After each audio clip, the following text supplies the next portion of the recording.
Hello class, welcome. So these are the videos that I was telling you I was gonna do for you about workbook 1.4. So let's get started right away. Problem number 1. An auditorium has 16 seats in the first row, 20 seats in the second row, 24 seats in the third row, and so on. The first question is how many seats are there on row 12? Okay, so what do we have in here, guys? What we have is basically a sequence, right? We have an auditorium with 16 seats in the first row, so I might as well write that number, and then 20 seats in the second row, and then 24, etc. So I immediately recognize this as a sequence of what type? Arithmetic, right? Because as you can see, we are always adding 4 to produce new terms. So this is an arithmetic sequence. The first term is 16, and the difference is 4.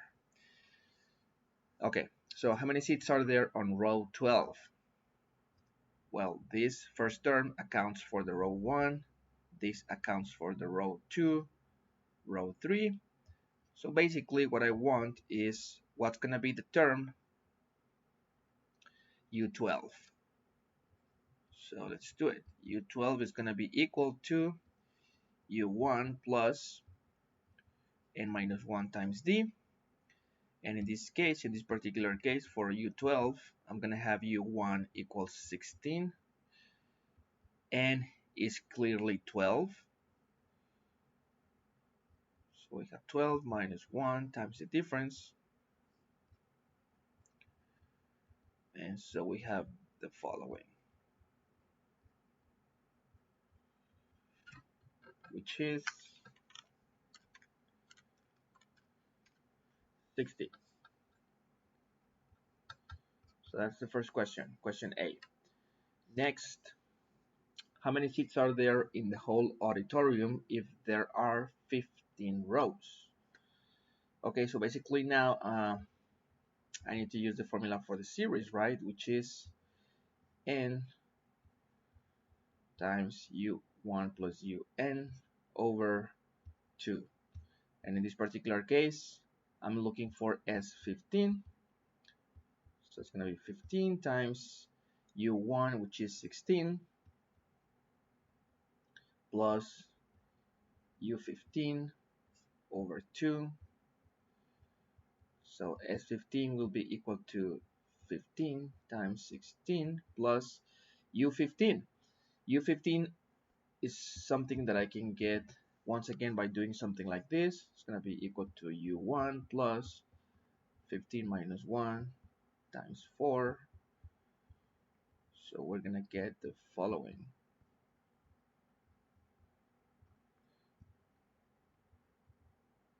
This is going to be equal to 16 plus 14 times 4, 72. So I'm going to input that in here. Let's compute all of this.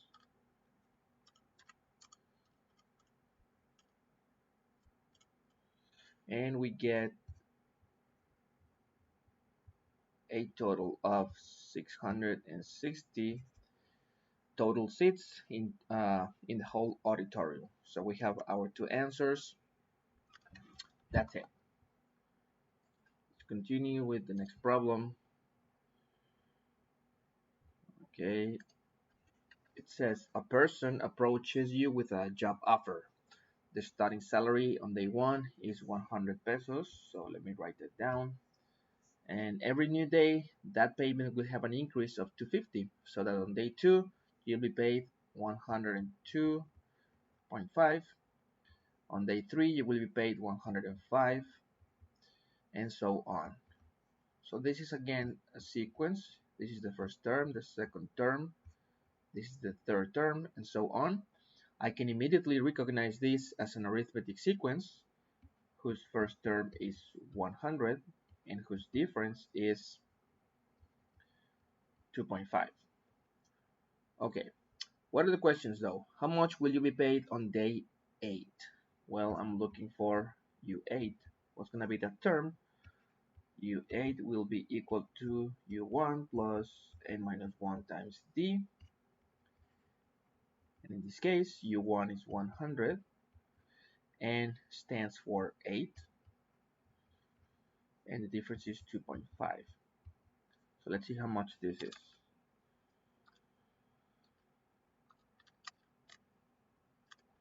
That's going to be 117.5 pesos, of course. Now that you do the mathematics, you have to interpret the final results. So for the question A, it's going to be the sign of pesos and then 117.50. There you go. And B, how many days will you have to work to afford a trip to Acapulco, which costs 30,000 pesos? Remember, guys, for this question, I told you, for question B, I told you that we need to suppose that this person saves. Suppose that the person saves all the money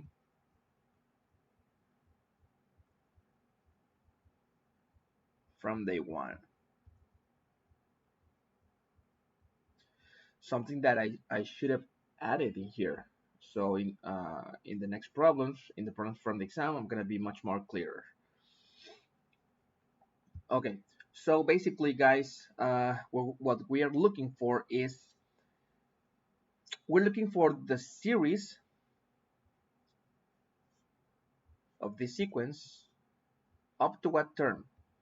Well, up to a specific term, which we don't know yet.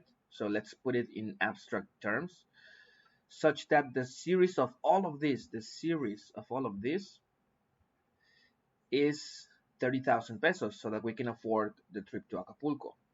So how do I represent the series of all of these n terms? Well, we represent it in this way, right? Sn equals n times u1 plus un over 2. And I know that Sn should be 30,000. So it's going to be 30,000 equals n, which I don't know. And what what what does n mean in this case? It means the number of days, right? Remember that each of these terms represents a new day. So we don't have n yet. We do have u1, which is 100, and un. Since we have this formula for un, I can input this for un. So plus all of this, which is, well, let me right away write all the stuff that I know. From here, I know u1, I don't know n. The difference is 2.5. That's it. So all of this is equal to un, and I'm going to put it right here. So let's do it. 100 plus n minus 1 times 2.5 over 2. Okay, so we have all of this. Look at, let me close parentheses right here. Look at all of these guys. 30,000 equals all of this expression, which contains only one variable, which is n. You see? And what I'm gonna, by the way, guys, I'm not gonna be solving these problems like fully because I have already gave you the answers. I'm just gonna demonstrate or explain to you the general idea that you have to work through in order to solve the problems. I'm not gonna do all the arithmetic and all the equations. No. That's not the idea, guys. That would take me a lot of time. So let's just um, simplify this expression on the right. So we're gonna get 30,000 equals n times 200 plus 2.5n minus 2.5. That's right, over 2. Let's keep on simplifying a little bit. Well, let me multiply both sides by 2. And if I multiply both sides by 2, I get 60,000 equals, and that multiplies 200 minus 2.5, that's going to be 197.5 plus 2.5 and then we're going to have 60,000 equals, let's multiply n times this binomial, we're going to have the following. Okay, and now let me rearrange this equation so that it looks as a canonical or standard quadratic equation. There you go. This is the same as this, guys, make sure. And now you have sorry, you have the shape of a quadratic equation, right? The quadratic term, the linear term, and the constant term. These are your coefficients: 2.5, 197.5, and minus 60,000. And simply use the quadratic formula or the general quadratic formula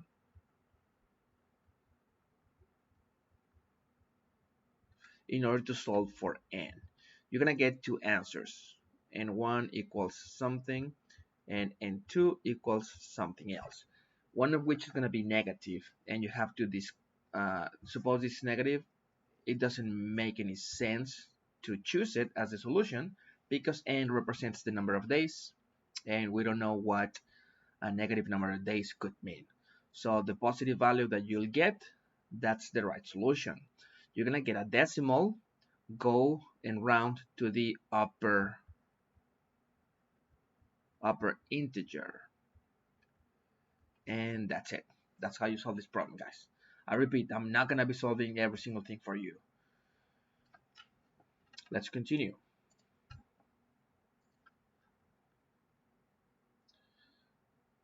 Okay, number 3. Logs are stacked following the pattern given below. If each log weighs 50 kilograms, what is the mass of a pile that has 12 rows of logs disposed in this way, and the top row has only one log? So let's look at the image. So basically, it's like a pyramid, and every row on top of the one below has one less log. So the pile that we have in this case consists of 12 rows, and they tell me that the top row has only one log. So what we have is this: the lowest row has 12 logs, and then the row on top has 11 logs, and so on up until just one log. So it's a sequence, right? 12, 11, 10, etc. until 1. So how many logs do I have?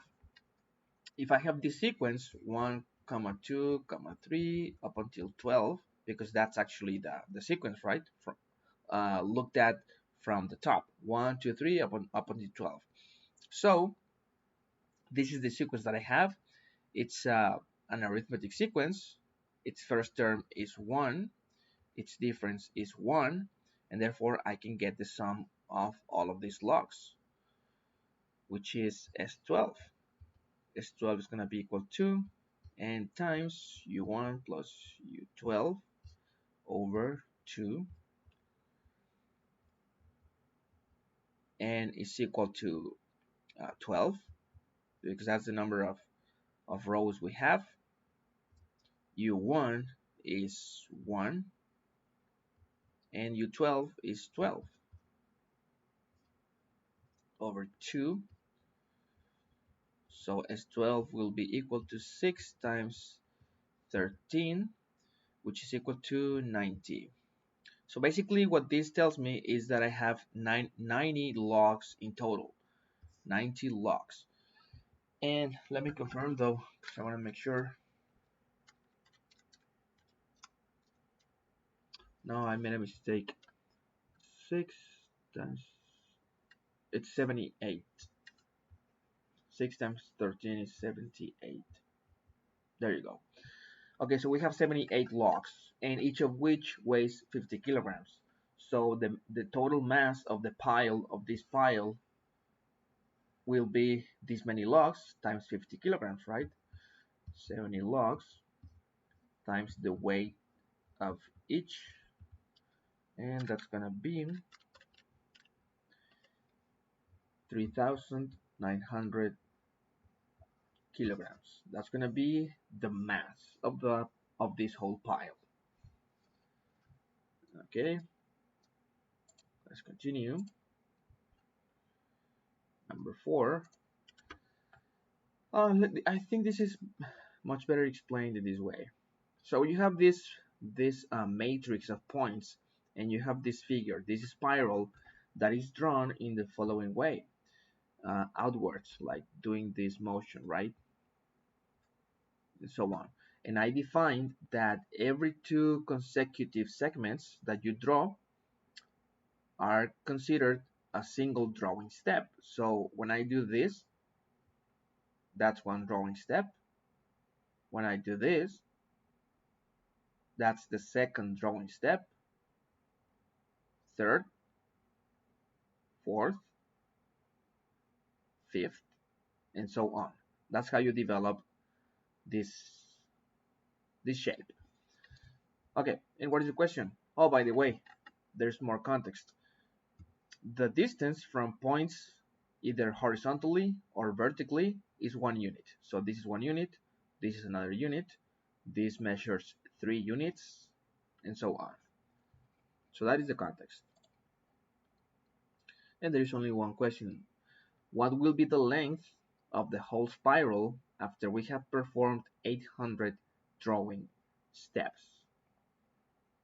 So suppose we do this 100 times, like 1 drawing step, 2 drawing steps, 3, 4, 5, 6, and so on. And when we arrive to the 800th drawing step, what will be the length of the whole shape? Okay, let's see. Let me take blue. Well, it's quite simple, guys. All you need to do is realize that in every drawing step, you get a particular partial length. For example, when you complete the first drawing step, which is all of this, you get a length of 2, right? This plus this is 2. It's 2 units. So for the first drawing step, you get 2 units of length. For the second, which is this and this, okay, for the second drawing step, what is the length? It's 1, 2, 3, 4. And for the third drawing step, you get this and this, which accounts for 6 units. And so that's it, right? You can see now the pattern. The first drawing step gives me a length of 2. The second drawing step gives me a length of 4, and etc. So what is this? This is a sequence, right? This is the first term, the second term, the third term, and so on. What are the characteristics of this sequence? U1 is 2. The difference is also 2. Okay? And basically what I'm going to be looking for is, well, let me erase this and let me put it over here. U1 is equal to 2 and the difference is equal to 2. And after we have performed 800 drawing steps, this is going to be U800. We don't know it yet. And basically we're going to have to add all of this plus this plus this plus this plus this up until here, because that would be the length of the whole spiral. So let me erase this. Let's calculate U800. So U800 will be equal to U1, which is, well, let me write the whole formula. So U800 is equal to U1, which is 2, plus 800 minus 1, which is 799, times the difference, which is 2. And therefore, all of this is equal to 1600. So that's gonna be this term. There you go. I can already ignore this.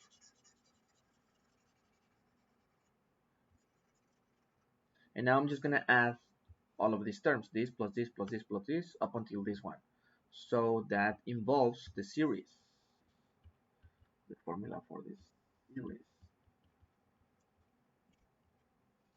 Okay, so S800, which means the sum of the first 800 terms of this particular sequence, is equal to 800, which is n, and the first term plus the last term, which is 2 plus this one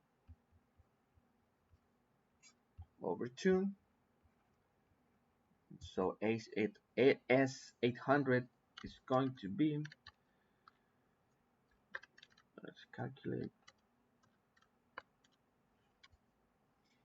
I get 640,800 units of length. And that's the answer, guys. Okay.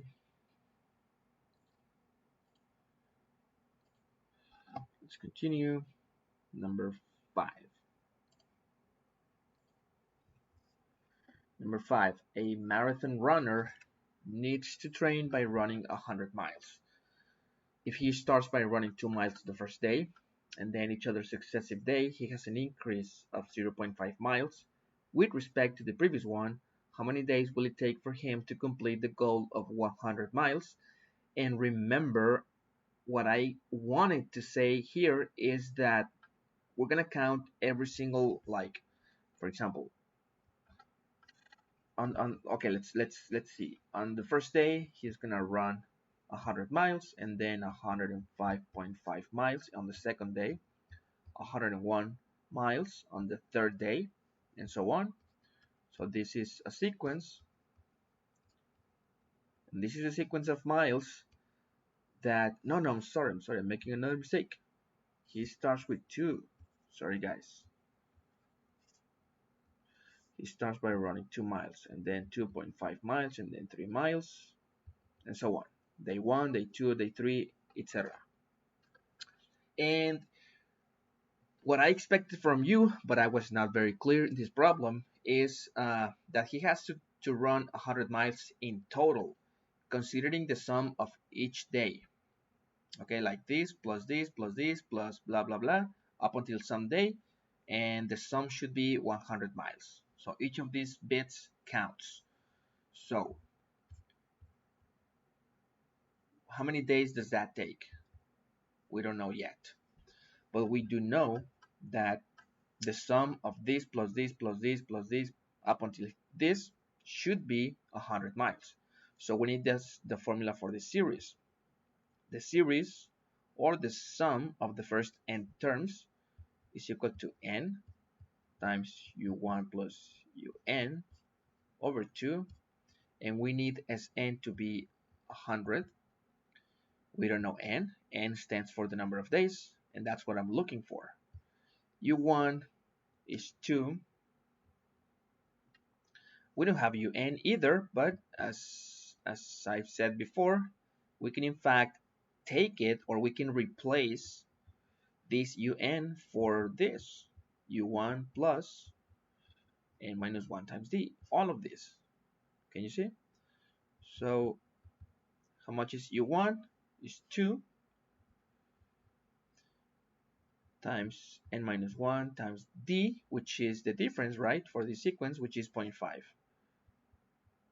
0.5.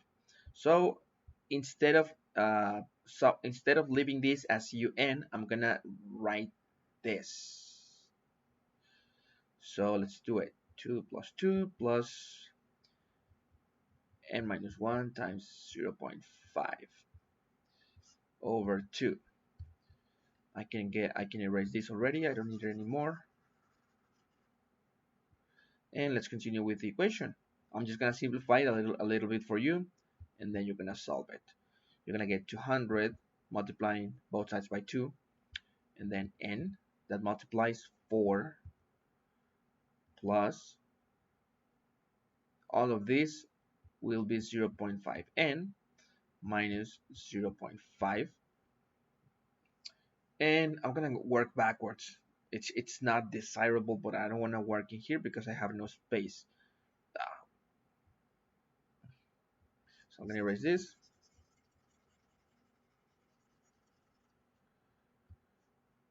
and I'm gonna continue here.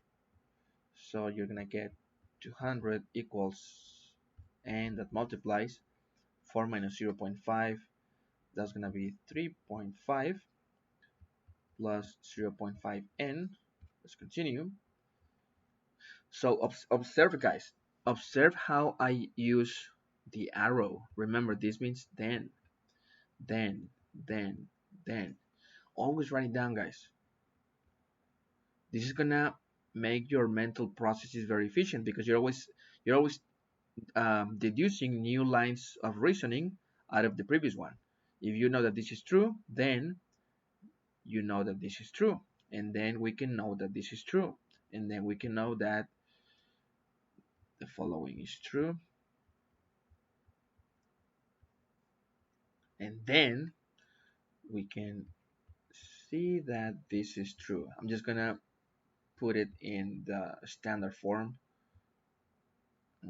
Minus 200 equals 0. And once again, what you have in here, guys, is a quadratic equation. Okay, solve it with the general formula, and you're gonna get two values for n, one of which will be negative, and you have to ignore. Okay, now you may be thinking, what if we could have two positive values? If that's the case, then you would have to consider each one of them as a possible solution to this problem. There are many problems in mathematics that accept more than one solution, but this is not going to be the case. So there you have. That's how you solve this problem. Solve the equation on your own, because I'm not gonna do it. Okay, problem 6. I'm gonna skip this one, guys. Don't worry about this problem. I'm not gonna put anything similar to this in the exam. Don't worry about this because I don't wanna go there. I don't wanna confuse you or anything. Ignore this problem. Okay, let me make a stop right there, and I'm gonna continue in a moment with problems 7 through 12.